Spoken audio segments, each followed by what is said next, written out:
بسم اللہ الرحمن الرحیم۔ السلام علیکم میرے محترم بھائیوں اور بہنوں۔ ہر کسی میں کوئی نہ کوئی خوبی اور خامی ضرور ہوتی ہے، مگر اصل مزہ تو یہ ہے کہ آپ کسی کی خامی کو کس طرح خوبی میں تبدیل کرتے ہیں۔ آئیے اس بات کو ایک کہانی کے ذریعے سمجھنے کی کوشش کرتے ہیں۔ چین میں ایک بڑھیا رہتی تھی، اس کے پاس 2 مٹکے تھے۔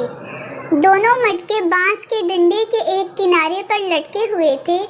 بڑھیا بانس کو اپنی گردن کے پیچھے سے گزار کر کندھوں کے سہارے ڈنڈا پکڑا کرتی تھی۔ ایک مٹکے میں ہلکا سا چھید تھا، جبکہ دوسرا مٹکا بالکل ٹھیک تھا۔ ہر روز بڑھیا چشمے سے پانی بھر کے لاتی تھی، مگر جس مٹکے میں چھید تھا اس کا پانی گھر پہنچتے پہنچتے آدھا رہ جاتا تھا۔ 2 سال تک یہ سلسلہ جاری رہا۔ صحیح سلامت مٹکے کو اپنے اوپر ناز غرور ہونے لگا کہ وہ پورا پانی لاتا ہے، جبکہ چھید والا مٹکا بیچارہ شرمندہ رہنے لگا کیونکہ اس کا پانی آدھا رہ جاتا تھا۔ آخر چھید والے مٹکے نے ایک دن ہمت کر کے بڑھیا سے کہا کہ وہ اسے تبدیل کروا کر کوئی صحیح سلامت مٹکا لے لے۔ چونکہ اس میں چھید ہے اس لیے وہ پانی لانے کے قابل نہیں ہے۔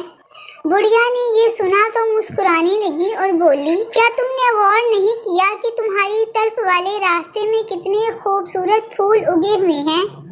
مجھے معلوم تھا کہ تم میں چھید ہے، لہٰذا میں نے تمہاری طرف والے راستے میں پھولوں کے بیج ڈال دیے تھے، اور جب تم اس راستے سے گزرتے تھے تو تمہارا پانی ان پھولوں کے بیجوں پر پڑتا رہا، اور دیکھو آج کتنے خوبصورت اور رنگ برنگے پھول صرف تمہاری وجہ سے اگ آئے ہیں، اور مجھے بھی زیادہ محنت نہیں کرنا پڑی۔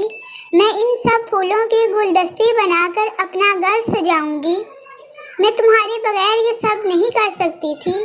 ہر کسی میں کوئی نہ کوئی خوبی اور خامی ضرور ہوتی ہے، مگر اصل مزہ تو یہ ہے کہ آپ کسی کی خامی کو کس طرح خوبی میں تبدیل کرتے ہیں۔ اللہ تعالیٰ ہم سب کو بات کو سمجھنے کی اور اس پر عمل کرنے کی توفیق عطا فرمائے، آمین ثم آمین۔ میرے محترم بھائیوں اور بہنوں، آپ سے گزارش ہے کہ برائے مہربانی اللہ کی رضا کے لیے میرے چینل کو سبسکرائب کریں، ویڈیو کو لائک کریں اور زیادہ سے زیادہ شیئر کریں۔ اللہ تعالیٰ آپ کو دنیا و آخرت میں اس کا صلہ عطا فرمائیں گے انشاءاللہ۔ اللہ حافظ۔